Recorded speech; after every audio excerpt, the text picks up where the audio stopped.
Si vous vivez à Paris ou dans la région, vous n'avez pas pu passer à côté. Dans la rue, sur les bus, sur les taxis, l'entreprise que l'on reçoit maintenant s'affiche avec une promesse. Vous livrez vos courses en 15 minutes après la commande. Alors comment fait-elle?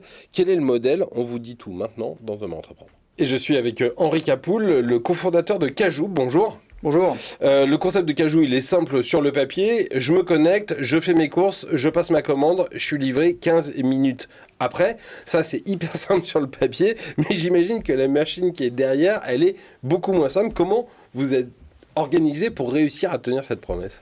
C'est vrai que c'est un business qui est extrêmement simple en apparence, mais extrêmement complexe derrière. On a un réseau de mini-magasins qu'on va installer dans les villes pour permettre une livraison donc sur des rayons qui sont extrêmement resserrés. Donc c'est 10 minutes en vélo maximum autour de chaque magasin. Et donc si vous êtes éligible, donc on est présent en 10 villes en France, vous allez pouvoir faire vos courses en quelques secondes sur l'application, qui est téléchargeable gratuitement, et vous faire livrer ces courses-là en une dizaine de minutes par un livreur qui est salarié au prix du marché. C'est important, tous les produits qu'on vend sont au prix du commerce de proximité.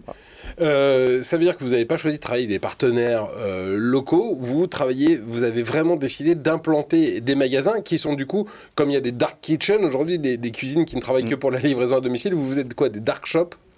On appelle ça des supermarkets. Alors oui, il y a un jargon, donc on appelle ça les dark stores. Moi, j'aime pas beaucoup ce mot.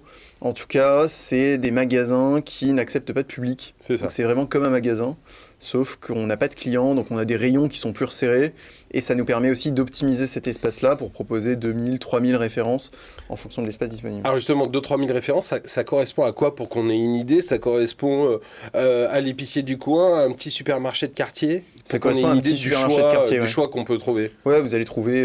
alors, sur alimentaire, on a un choix qui est relativement large, notamment sur les moments conviviaux, donc de l'apéro, le dîner. Parce que c'est ça qu'on a envie de se faire livrer. Frais, parce que c'est facile et c'est ce que vous voulez avoir pour un dîner, un apéro, un brunch, un déjeuner, un petit déjeuner. Et sur le non-alimentaire, vous allez aussi trouver de l'hygiène, du nettoyage. En revanche, là, vous aurez une catégorie de produits qui sera un peu plus resserrée, mais qui correspond à des besoins, notamment sur du 15 minutes. Alors, il y a un truc qui est assez paradoxal, c'est qu'on se dit qu'on a plutôt besoin de se faire livrer quand on est loin de magasins, et vous êtes installé dans des grandes villes. C'est juste parce que, justement, il y avait cette notion de proximité et que finalement, le déplacement était ultra facile, c'est ça? Et qu'en même temps, les citadins, ils ont tout à proximité, mais parfois, ils ont quand même envie de commander, de ne pas bouger de leur canapé. Alors, il y a plusieurs choses. Le modèle ne peut marcher que dans des villes qui sont assez concentrées. On a besoin de volume pour aussi aller trouver une rentabilité économique. Évidemment. Donc finalement, c'est seulement les grandes villes très concentrées qui nous intéressent. C'est aussi dans ces villes-là qu'on va trouver des gens qui peuvent aussi manquer de temps. Et donc, on va offrir du temps à ces clients en leur permettant de passer du temps à autre chose pendant qu'on prépare leurs courses et on leur livre. Alors, on peut se dire que les commerces de proximité, ils ne vous voient pas débouler d'un très bon œil. Et pourtant, il y a des distributeurs et un grand distributeur qui est devenu votre partenaire. Oui, tout à fait. Alors, pour rappeler l'historique, donc on a levé 6 millions d'euros en début d'année. On a 9 mois d'existence. Et Carrefour a investi du deuxième tour cet été dans le tour de 40 millions de dollars. Et donc devient un investisseur, mais aussi un partenaire stratégique. Grâce à Carrefour, on va avoir accès à l'ensemble de la centrale d'achat.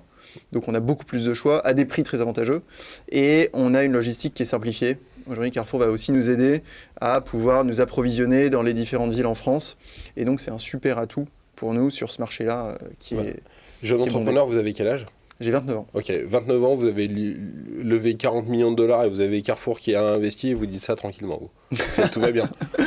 Oui, écoutez, c'est vrai qu'il y a 10 mois, on ne s'y attendait pas forcément. On ne savait pas forcément qu'on allait se lancer dans cette aventure-là. Mais c'est vrai qu'à partir du moment où on a levé, on s'est lancé, on s'est embarqué dans une aventure qui est géniale, c'est extraordinaire. Eh bien, écoutez, nous, on adore ça et on adore avoir de jeunes entrepreneurs comme vous à qui tout réussit pour le moment et on vous souhaite que ça continue. Henri Capoul, cofondateur de Cajoo, merci beaucoup. Merci beaucoup d'être venu aujourd'hui sur notre plateau. Restez avec nous sur Demain TV. Tout de suite, une nouvelle histoire d'entreprise dans Demain Entreprendre.